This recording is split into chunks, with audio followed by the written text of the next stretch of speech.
I'm Gretchen. Some of you know me from being up on stage or working in the office.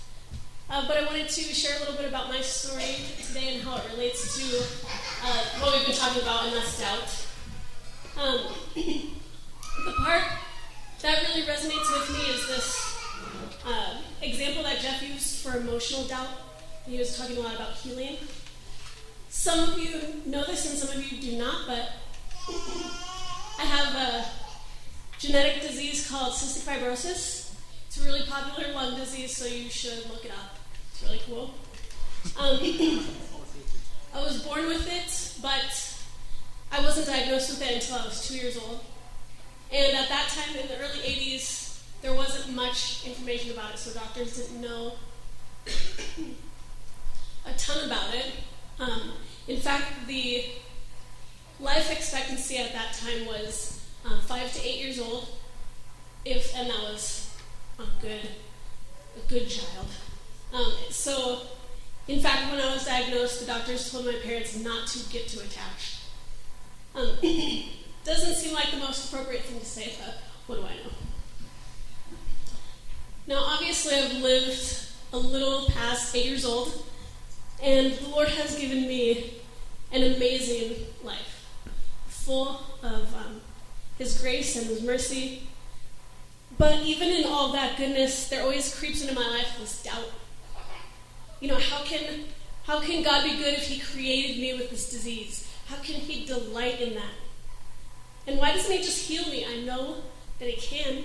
Is it because I don't have enough faith? Is it because there's some sin in my life that's like blocking His channels of healing? But He said that if we have faith the size of a mustard seed, we can move mountains. A mustard seed is tiny. I can't imagine my faith being smaller than that.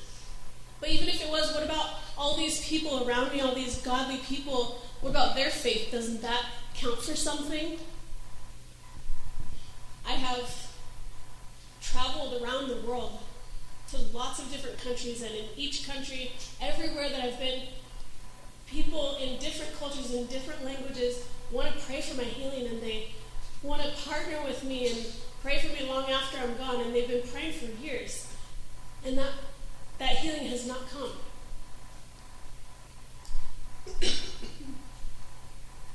Whenever I get in these cynical moods, it seems like the Lord whispers the same thing to me.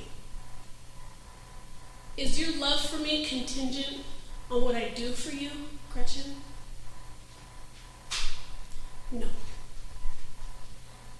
Do you need to understand everything that I do or don't do in order to trust me? No. Do you think that I can love my children deeply and not give them everything they want? Yes. Lately, though, I've been thinking a lot about Job and how I relate to him. And not because I think my life is terrible and that the Lord has taken everything from me, because I don't think that. That couldn't be farther from the truth. But Job was someone who was very close to God, loved God, followed God, and Satan came to God and said, hey, well, of course Job loves you. You've given him everything he's ever wanted. If he were suffering, he wouldn't be so fond of you.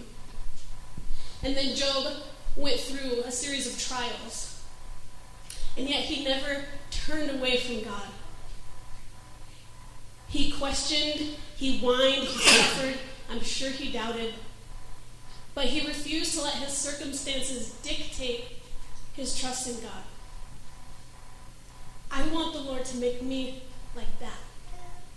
What if, as the Lord was forming me in my mother's womb, which I believe that He did, what if as He was rejoicing in me and seeing how much I would love Him, what if Satan came along and said, yeah, well, I bet she wouldn't love you so much if she had a disease? And what if God's response to that was, try her?